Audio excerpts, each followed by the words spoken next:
नमस्कार, मैं हूं आपके साथ नेहा दुबे। उत्तर प्रदेश विधानसभा के शीतकालीन सत्र के दौरान मुख्यमंत्री योगी आदित्यनाथ ने संबल और बहराइच की हिंसा पर बयान दिया और विपक्ष को निशाने पर लिया।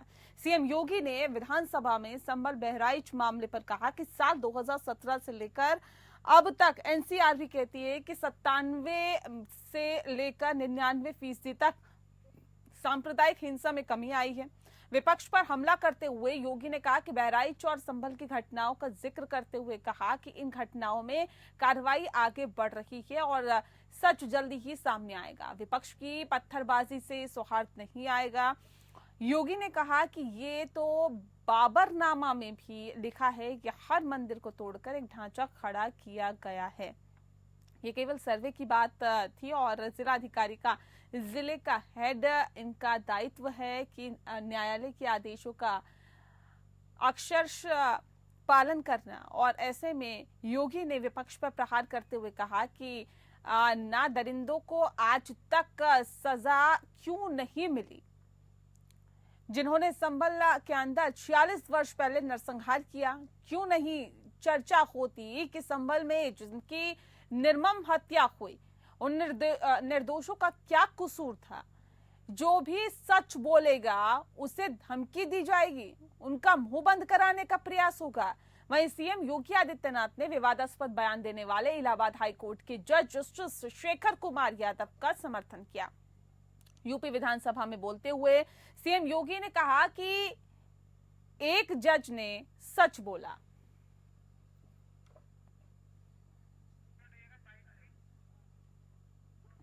दिन जब 23 नवंबर को जुमे की नमाज के पहले और जुमे की नमाज के दौरान जिस प्रकार की तकरीरें दी गईं, उन तकरीरों के बाद माहौल खराब हुआ और फिर उसके बाद जिस प्रकार की स्थितियां की गई थी वो सबके सामने है। एनसीआरबी के जो आंकड़े हैं वे इस बात को बताते हैं कि 2017 से लेकर के लगातार अब तक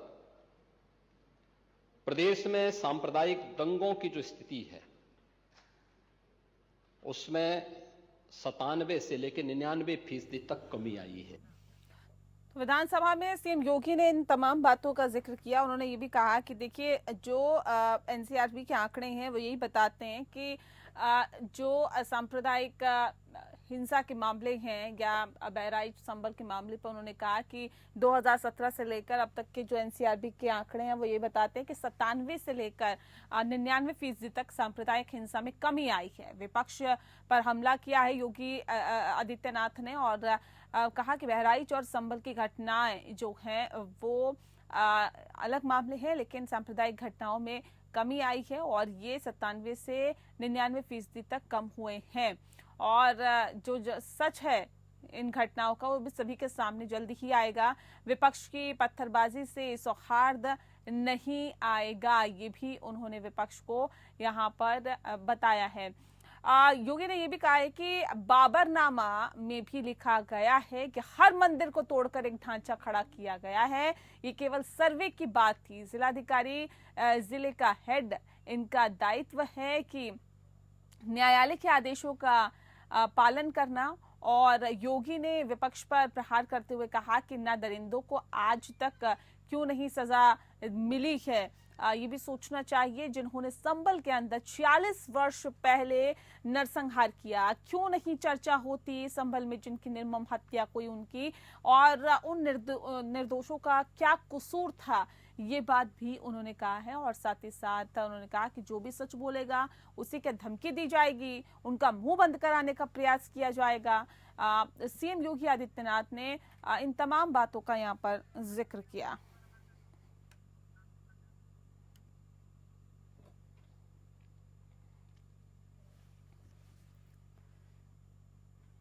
और इस विषय पे तफसील से चर्चा करेंगे। खास मेहमान हमारे साथ मौजूद है, उनसे आपका परिचय करा देते हैं। इस वक्त हमारे साथ श्याम प्रकाश जाटव जी हैं, नेता है बीजेपी के। बहुत स्वागत है सर आपका।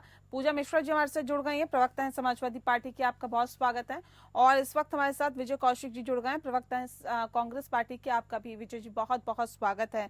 इस खास कार्यक्रम की शुरुआत श्याम प्रकाश जाटव जी आपके साथ करते हैं। सीएम योगी आदित्यनाथ का विधानसभा में बयान कि देखिए 2017 से अब तक के एनसीआरबी के आंकड़े कहते हैं कि 97 से 99% तक सांप्रदायिक हिंसा में कमी आई है। कैसे कमी आई है सर? इतने तो मामले सामने आ रहे हैं सांप्रदायिक हिंसा के, आप किस हिसाब से कमी आई है?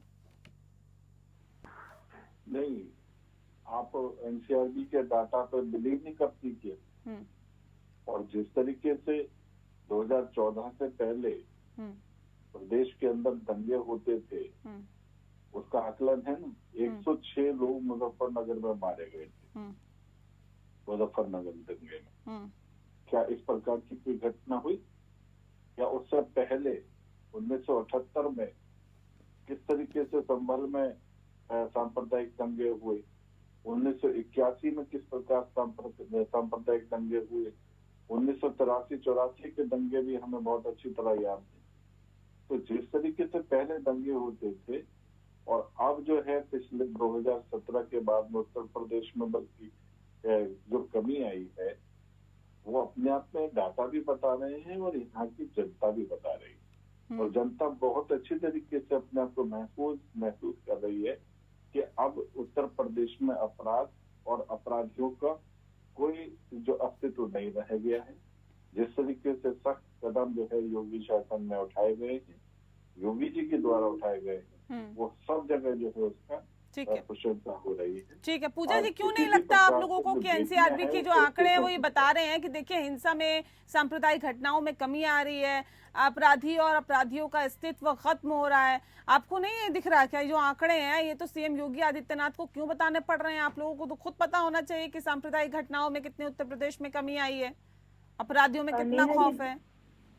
देखिए नेहा जी, अपराधियों में कितना खौफ है ये जो है उत्तर प्रदेश की जनता देख रही है। हाथ कंगन को आरसी क्या, पढ़े लिखे को फारसी क्या। इनके जो है, हालांकि एनसीआरबी का आंकड़ों को बता ही रहे थे तो माननीय मुख्यमंत्री जी को साथ में ये भी बता देना चाहिए था कि महिला अपराधों पे हम नंबर 1 पर चल रहे हैं, अपराध में लगातार वृद्धि हुई है। अब ये एक होता नहीं है जो अपने चीज के दिखाने के लिए कि ये उठा करके हम बता देते हैं। हालांकि ये जैसे कि इन्होंने गरीब को सांप्रदायिक घटनाओं में कमी आई है नहीं आई, ये बताइए ना। उत्तर प्रदेश में तो कह रहे हैं कि कमी आई है, एनसीआरबी के आंकड़े इसके साफ सबूत हैं। ये बिल्कुल जो है, अगर आप कंपेयर कर ले जाएंगी नेहा जी जो है भूतपूर्व से, तो आपको पता चलेगा कि हाँ कुछ हद तक जो है जो सांप्रदायिक दंगे अगर छोटे छोटे हो जाया करते थे ना, एनसीआरबी का आंकड़े बताते हैं उस तरीके की जो है उसमें कमी आई है। जहाँ पे छुटपुट 5 होते थे, अब यहाँ पे 5 छुटपुट नहीं होते हैं, 2 होंगे, बिल्कुल खतरनाक तरीके से होंगे, सब कुछ तबाह करते हुए होंगे। तो आप कंपेयर करेंगे तो बिल्कुल भी इनके सरकार मानेंगे कि आप 2 नहीं 3 ही हुए हैं या 4 ही हुए, या छोटे जो हुए हैं उसको जिन्होंने बताया नहीं है या फिर उसको शो नहीं किया कि सांप्रदायिक दंगे हुए हैं। ये तो सांप्रदायिक दंगे कराने का प्रयास करने वाली सरकार है, इनको एनसीआरबी आंकड़े बताने के लिए पड़ रहे हैं, क्योंकि अभी और ही आगे कराने का प्रयास करेंगे। ये तो जब से 2024 का चुनाव हारे हैं ना नेहा जी, तब से सांप्रदायिक दंगे की बात करते हैं। अभी संभल में फिर चालू हो गए हुए हैं। अभी आप जो है योगी आदित्यनाथ जी को कोट करे तो उन्होंने बोला कि पिछले की सरकारों जब ये 46 साल पहले से बंद था या 40 साल पहले से बंद था, तो कल्पना करें किसकी सरकार थी भाई? जनता दल की थी, आप ही के मुख्यमंत्री थे। लगातार जो है आपको 1977 से लेकर के 1980 तक तो आप ही के मुख्यमंत्री थे। तो इसका मतलब है कि आप ही के कार्यकाल में, आप ही के समय में जो है ये हुआ। आप ऊपर चले जा रहे हैं समाजवादी पार्टी के साथ में, आप सोचिए समाजवादी पार्टी के पीछे चले जा रहे हैं जो कि जिसका गठन ही हुआ है 1992 में।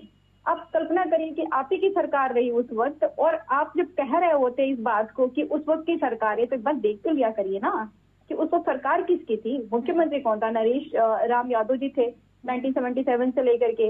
उसके बाद में फिर आपके बनारसी दास जी हुए थे। 2017 का जिक्र कर रहे हैं, वो कह रहे हैं 2017 के और अभी तक के जो आंकड़े हैं वो ये बताते हैं कि सांप्रदायिक घटनाओं में कमी आई है पहले के मुकाबले। तो पहले के मुकाबले तो 2017 के पहले का भी हो सकता है, वो उस दौरान का भी हो सकता है जब आपके गठन हुआ, उसके बाद आपकी सरकार चली, फिर आप लोग सत्ता में जब आए, फिर तमाम तरह के वहां पे विवाद हुए। ये तो किसी से छिपा हुआ नहीं है ना, उसका भी तो जिक्र किया जा सकता है। उन्होंने कोई स्पेसिफिक किसी सत्ता का नाम नहीं लिया है ना। अगर जो है मैं ये बात को एग्री करती हूँ, जो चीजें पब्लिक डोमेन में है और वर्तमान में भी जो चीजें हो रही है पब्लिक डोमेन में ही है। अगर बहराइच का दंगा है, संभल का दंगा उन्होंने है। ये भी कहा कि विपक्ष की पत्थरबाजी से सौहार्द नहीं आएगा। विपक्ष जिस तरह से पत्थरबाजी करा रहा है संभल के मामले में, वो उससे सौहार्द नहीं आएगा। इसके लिए योगी ने कहा कि देखिए काम हो रहा है। पता है, मुख्यमंत्री जी को पता है कि जो पत्थरबाजी कौन करा रहा है, तो फिर क्यों कह रहे हैं कि पता नहीं चला, प्रशासन परेशान है, सबके ऊपर FIR करके करे कार्रवाई। ये सदन में खड़े होकर के झूठ क्यों बोल रहे हैं? सौहार्द खराब हो रखा है, अपनी जिम्मेदारी ले नहीं पाते ये लोग और जो है लगातार इस बात को कहने लग जाते हैं कि विपक्ष की वजह से हो रहा है। समझ में नहीं आता हमें, जब माननीय मुख्यमंत्री जी को ये पता ही है कि पत्थरबाजी जो है विपक्ष करवा रहा है, तो लेके आके सबूत दे देना और प्रशासन को पकड़ा दे। बच्चे प्रशासन की निकम्मी है, हर जगह पे प्रशासन का फेलियर होता है, तो माननीय मुख्यमंत्री जी जिम्मेदारी उठाए और जाकर के सबूतों को जो है, जो सबूत लेकर के वो सदन में कह रहे हैं कि विपक्ष करवा रहा है, विपक्ष की पत्थरबाजी है, उस सबूत को दे दे प्रशासन को। ठीक है, करें कार्रवाई। विजय कौशिक जी, देखिए ये तो सीधे सीधे आरोप विपक्ष पे तो लगाया ही जा रहा है।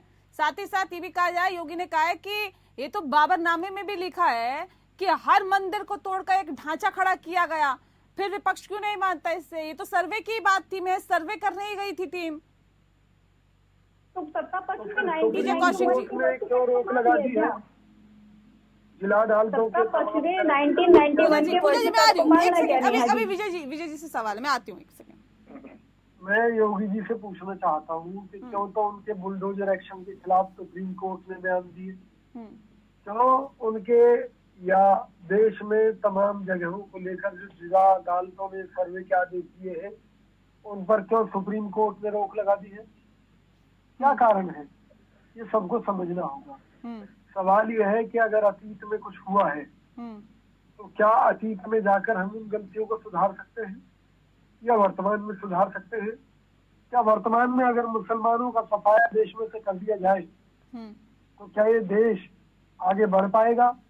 क्या चल पाएगा? क्या हिंदू मुस्लिम दंगों से देश का विकास हो जाएगा? नहीं होगा। नहीं, बात सफाया करने की नहीं है ना, वो तो कह रहे हैं कि बाबरनामे में लिखा है कि भाई एक ढांचा खड़ा किया गया मंदिरों को तोड़ कर, फिर आप लोग इसको क्यों नहीं मानने को राजी होते हैं? आप लोगों को क्यों ऐसा लगता है कि सियासत कर रही है भारतीय जनता पार्टी का ये एजेंडा है, हिंदू मुस्लिम की जाती है, क्यों आप लोगों को ऐसा लगता है? मेरी बात पूरी हो जाने दीजिए ना। हाँ भाई, मोदी जी और योगी जी स्पष्ट तौर पर कहे कि वो बाबरनामे को स्वीकार करते हैं और उसके आधार पर जितने भी धार्मिक स्थलों को तोड़कर मस्जिद बनाई गई थी उनको दोबारा से गिराकर वहाँ मंदिर बनाए जाएंगे, तब तो इस बात का फायदा है। ठीक है, शांत प्रकाश जाटव जी जवाब दीजिए। बाबरनामे के आधार पर लोगों को भड़काना कितना गलत है? जवाब दीजिए सर। देखिए, मैं तो बात एक ही कहूंगा कि समाजवादी पार्टी ने उत्तर प्रदेश के विशेष रूप से मुस्लिम आवाम को बहकाने का और समाज से अलग करने के लिए अपने तमाम तरीके के षड्यंत्र किए। 1990 में जब समाजवादी पार्टी के मुखिया मुलायम सिंह यादव थे तो उस वक्त में इन्होंने कार सेवकों पर गोली चला करके मुसलमानों पर सही मायने में मुसलमान एक हिंदू की श्रेणी में आता है। जिस तरीके से उस वक्त इन्होंने गोली चलवाई और मुस्लिम मारे गए, हिंदू कार सेवक मारे गए, उसके बाद इनका बयान था कि और आवश्यकता पड़ी तो मैं और मारूंगा। यानी सीधे तौर पर ये मुस्लिम वर्ग को अपनी ओर आकर्षित करने के लिए इस प्रकार के अनैतिक कामों के प्रयास जिस तरीके से इन्होंने किया, ये अपने आप में दुर्भाग्यपूर्ण है। और जिस मस्जिद की बात हो रही है, संभल की जो मस्जिद है जामा मस्जिद, 2012 तक वहाँ पर हिंदू वर्ग जो है, जो हरिहर मंदिर है, वहाँ पर पूजा अर्चना करा करता था। वहाँ पर बच्चों के छोटे बच्चों के मुंडन हुआ करते थे। आपने 2012 में उस मंदिर को जो पीछे जो पोर्शन था उसको बंद करा दिया। 2012 में जब आप मुख्यमंत्री बने तो वो क्यों बंद कराया? जबकि वहां पर दोनों पक्ष एहतराम के साथ में अपने अपने इबादत किया करते थे, मगर वहां पर आपने शरारत की और इस तरीके से वहां पर जो हिंदू वर्ग जो पूजा करता था उसको रोका। और कल एक मंदिर जिस तरीके से वहां मिला है, उसको 1978 के दंगे में जिस तरीके से एक वर्ग ने अपने कवर अप कर दिया और वो अब जाकर के खुला है। जाहिर सी बात है कि कांग्रेस का उसमें बहुत बड़ा हाथ था, क्योंकि कांग्रेस की सरकार हुआ करती थी उस वक्त में। तो उस वक्त जो वहां पर जो हिंदू वर्ग के लोग रहा करते थे, उनको उस दंगे के कारण से जो है पलायन करना पड़ा। इस चीज से कोई मुंह नहीं मोड़ सकता।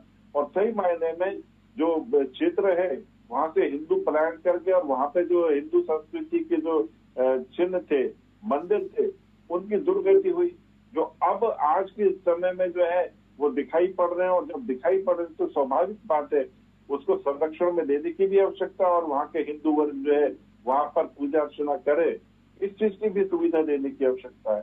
तो जिस तरीके से अब तक समाजवादी पार्टी, कांग्रेस और बहुजन समाज पार्टी ने पूरे प्रदेश के अंदर जो दुर्भावनाएं फैलाने का काम किया, वो ठीक नहीं रहा।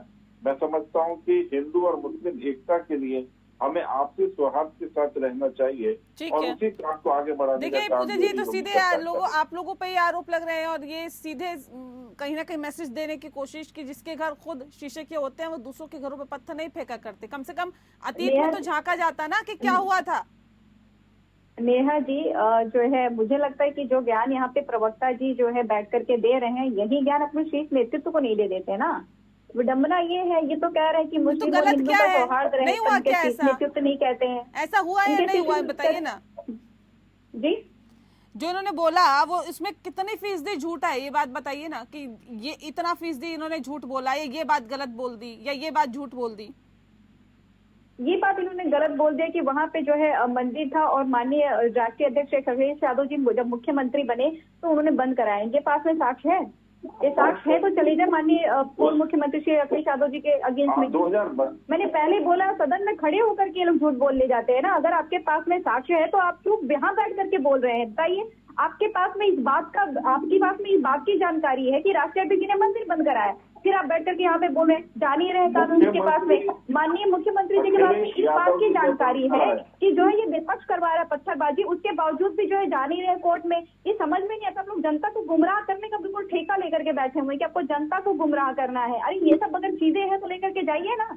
और जहां तक आप बात करते हैं सौहार्द की, सौहार्द तो तब माना जाता जब वहां पे सर्वे कराने से पहले आप जो है मस्जिद कमेटी मेंबर को आप पार्टी बनाते। आपने पार्टी ही नहीं बनाया। सौहार्द तो तब माना जाता ना जब आप 1991 के जो वर्शिप एक्ट है उसका सम्मान करते। आपने उसका भी सम्मान नहीं किया। आप सौहार्द तो तब माना जाता ना जब जो है महाकुंभ में जब ये कहा जो है संतों ने कि नहीं जो है मुस्लिम नहीं आने चाहिए यहाँ पे, तो आप कहते कि नहीं ये देश का सौहार्द खराब करेगा, हम जो है इसके अगेंस्ट में हैं, ऐसा नहीं होना चाहिए। तब माना जाता ना कि आप सबको साथ में लेकर के चलना चाहते हैं। आप तब माना जाता जब सबको साथ में लेकर के चलना चाहते हैं जब आपके मुख्यमंत्री असम में कहते हैं कि मुस्लिमों से आप मछली मत खरीदिए, मुस्लिमों से सामान मत खरीदिए, और आप कहते नहीं ये गलत कह रहे हैं। मुल्ला संबोधन किया था मुख्यमंत्री जी ने वहाँ असम के हेमंत शर्मा ने, जिनको आपने रिवार्ड दिया हुआ है, अपने पास में बुलाया हुआ है कि सीबीआई उससे पूछताछ नहीं करेगी।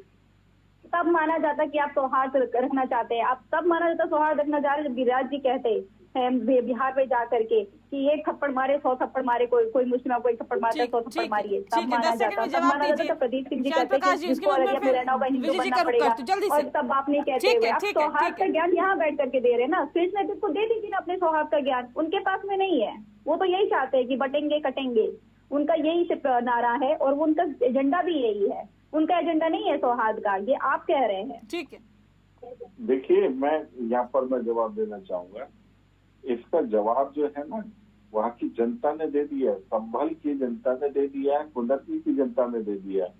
अरे हटाइए, जहाँ पे इलेक्शन कमीशन को जो है वोटिंग के समय में पुलिस के ऊपर कार्रवाई करनी पड़ जाए, वो कहाँ से जवाब दे दिया है। और वोटर्स को आप पूछने मत दीजिए बूथ पे, ऐसे तो आप हो जाइए राजा। चुनाव हुआ ऐसे तो फिर जनता का जवाब नहीं हो जाएगा, प्रशासन का जवाब हो जाएगा। प्रशासन आप बताइए, इलेक्शन कमीशन को जो है वोटिंग के समय एक्शन लेना पड़ा। कुनरकी में आपने जो है वोट ही पड़ने नहीं दिए, लोग घर में बैठे रहे और आप बैठ करके वोट करते रहे। ऐसे तो आप ही जीतेंगे। जनता का नाम मत लाइए बीच में, जनता ने आपको नहीं चुना है। बाई इलेक्शन में जनता ने आपको नहीं चुना है, आपने खुद ही अपने आप को चुना है। आपको जितनी आपने किया हुआ है इस पे मत करिए। जनता ने आपको जो 2024 उसमें भी आपने दादी। देखिए, सांप्रदायिक घटनाओं में कमी आई है, इस बात को तो आपको मानना पड़ेगा ना। एनसीआरबी के आंकड़े तो यही कह रहे हैं, और इस बात को योगी आदित्यनाथ सदन में भी कह रहे हैं, विधानसभा सत्र में। हाँ बिल्कुल, हम बात को विजय जी, मैं आ रही हूँ, पूजा जी मैं आ रही हूँ। ठीक है विजय जी बोलिए। सरकार अपनी पीठ थपथपा रही है ये कहकर कि सांप्रदायिक दंगों में कमी आई है। सर मैं तो सवाल पूछ रही हूँ संदर्भ... आपसे, मैं कहाँ पीठ थपथपा रही हूँ, मैं तो एक सवाल पूछ रही हूँ। सवाल पूछना सर काम है ना, मेरा सवाल ही तो पूछ रही हूँ। क्या आपको ऐसा लगता है, क्या आपको ऐसा लगता है, ये पूछा मैंने आपके लिए नहीं कहा, मैंने सरकार के लिए कहा है। सरकार ये कहकर अपनी पीठ थपथपा रही है कि सांप्रदायिक दंगों में कमी आई है, लेकिन राष्ट्रीय अगर आंकड़ों को देखें तो आप ये देखिए सांप्रदायिक की आग में मणिपुर अभी तक लगातार झुलस रहा। आज 1.5 साल से ऊपर हो गया है मणिपुर को, वहाँ की आग आज तक नहीं बुझ पाई है। उसका कोई जवाब भाजपा के ऊपर नहीं है। इसके अलावा भाजपा के पास इस बात का भी जवाब नहीं है कि क्यों केंद्र में उनकी सरकार रहते हुए दिल्ली में 3 बार दंगे हुए, हिंदू मुस्लिम दंगे हुए। हरियाणा के अंदर कई बार हिंदू मुस्लिम जात नॉन जात दंगे हुए, क्यों हुए? तो दंगों में नंबर 1 सरकार है। और जो ये आंकड़ेबाजी की बात कर रहे हैं, ये फर्जी आंकड़े दिखाई देते हैं, क्योंकि एक बहुत बड़े दंगों की नींव भाजपा सरकार रख चुकी है और उस आग में घी डालने का काम ओवैसी जैसे क्षेत्रीय दल कर रहे हैं। भाजपा और ओवैसी जैसे लोग आपस में मिलकर ऐसे देश को दंगे फसाद की बलि चढ़ाना चाहते हैं, जबकि कांग्रेस और हमारे सहयोगी दल हम निश्चित तौर पर देश की एकता अखंडता को बनाए रखना चाहते हैं और चाहते हैं कि मिलजुल कर इस देश का विकास हो। तो भाजपा दंगे कराना चाहती है, आप ये कह रहे हैं? हाँ बिल्कुल जी, ठीक है। शांत प्रकाश जी, ये देखिए बार बार यही आरोप लगते हैं कि दंगे तो दरअसल आप ही कराना चाहते हैं, हिंदू मुस्लिम आप ही करना चाहते हैं, और ये कह के और ये करके अपने वोट बैंक को और मजबूत करना चाहते हैं। देखिए हिंदू मुस्लिम हिंदू मुस्लिम हिंदू मुस्लिम, ये तो कह रहे हैं एजेंडा ही है आप लोगों का। एक मसला खत्म नहीं होता दूसरा मसला छेड़ देते हैं कि देखिए हिंदू मुस्लिम फिर हो गया। देखिए कांग्रेस का तो इतिहास ही जो है ना बहुत सुनहार से भरा हुआ है। 642 से ज्यादा दंगे इन्होंने देश में दिए 2002 से पहले, और सही मायने में वो सभी दंगे जो है वो कांग्रेस के शासन में हुए। पूरा देश झुलसा। अभी हम संभल की जो बात कर रहे हैं, 184 हिंदुओं को 1978 में जिंदा जलाया गया था, कांग्रेस की सरकार थी। और सही मायने में कांग्रेस 1984 के दंगे जिसमें इन्होंने 3000 से ज्यादा सिखों को जिंदा जलाया, हम उसके प्रत्यक्ष गवाह हैं। हम कॉलेज में पढ़ा करते थे और हमने पूरी जिंदगी में देश में ये घटना होते हुए देखी। इससे कांग्रेस को ये तो इतनी खतरनाक पार्टी है और इतनी दहशतगर्द पार्टी कि 1984 के बाद आपको मैं बताऊं, पहली FIR कब हुई थी? 1991 में। 1991 तक इन्होंने 1984 के जो दंगा पीड़ित थे उनकी FIR तक नहीं होने दी थी। कौन सी बात कर रहे हैं? ये तो दंगों पर पली और बड़ी सरकार है, पार्टी है, और इनका तो केवल पोषण ही दंगों से होता है। और इसीलिए मैं तो ये कहूंगा कि दंगों पर पुष्ट होने वाली पार्टी जो है इस वक्त में बेचैन है कि क्यों नहीं देश के अंदर दंगे हो पा रहे। और इसीलिए राहुल गांधी जी अपनी बाजुएं टी-शर्ट के ऊपर करके जिस तरीके से एक मैं तो कहूंगा कि वो चलो सांसद है, मगर उस प्रकार की हरकतें करते हैं कि किसी भी तरीके से मुझे मसौद देखो और दंगे करो। जिस तरीके से इनका जो हाल है, जाति करवाऊंगा, जाति की कैलकुलेशन कराऊंगा, समाज को बांट देना है, किसी भी तरीके से दंगों को यहाँ पर पुश करना है। जॉर्ज सोरोस के साथ में इनके जो संबंध है, जॉर्ज सोरोस जो कश्मीर के अलगाववाद के लिए फंडिंग करता है और उसके एजेंडे में है कि कश्मीर एक अलग मुल्क है, ये लोग उससे पैसा ले रहे हैं। सोनिया गांधी जी उसकी को प्रेसिडेंट है। देखिए देश की जनता है, बहुत समझदार है। प्रकाश जी, सोरस से पैसे लिए जा रहे हैं, अडानी अंबानी से लिए जा रहे हैं, देश की जनता सब देख रही है, सब देख रही है, सब समझ रही है सर। बहरहाल हम देश के अंदर जो है ना एहतराम की बात कर सकते हैं। हाँ। इन्हें तो किसी भी सूरत में माहौल बिगड़े और किसी भी तरीके से दहशत हो, इस चीज पर ही इनकी रोटियां सिकती हैं और उसके लिए ये लोग लगातार काम और चलिए देश की जनता देख रही है सर, और वक्त आने पर सबको जवाब देगी, चाहे आपका मसला हो या फिर किसी और पार्टी का। बहरहाल बहुत शुक्रिया आप सभी का हमारे साथ इस खास चर्चा में शामिल होने के लिए। लोकतंत्र में फिलहाल के लिए इतना ही, मुझे दीजिए इजाजत, नमस्कार।